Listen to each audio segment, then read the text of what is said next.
So you may be wondering what we're doing at a software architecture conference talking about high-performance teams. Now, all of you are either current architects or aspiring architects. And I would posit that in order to be an effective architect, you actually need to think about your soft skills as much as your technical knowledge. And high-performance teams is just one of those aspects of developing soft skills. Now, throughout this conference, you're probably focused on the sort of systems that you're building, the patterns, the tools, and the different sort of things that we're actually sort of learning in the industry, and the things that we can actually get better at.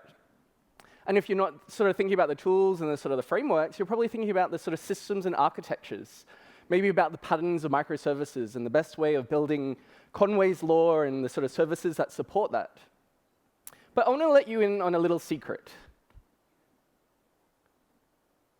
Our users don't really care about the systems that we actually build.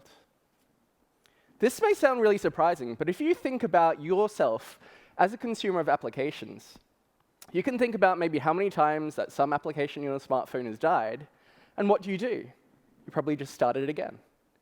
Users have a high tolerance for failure in software.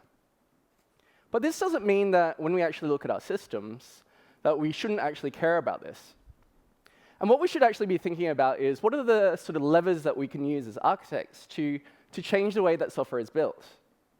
And the biggest lever that I've found over time is actually looking at the teams behind the software that gets built. So as architects, we should care.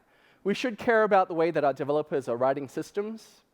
If you're lucky enough to be an architect working within a team, understanding about what we're doing to actually build that knowledge within that team and get them writing better quality software.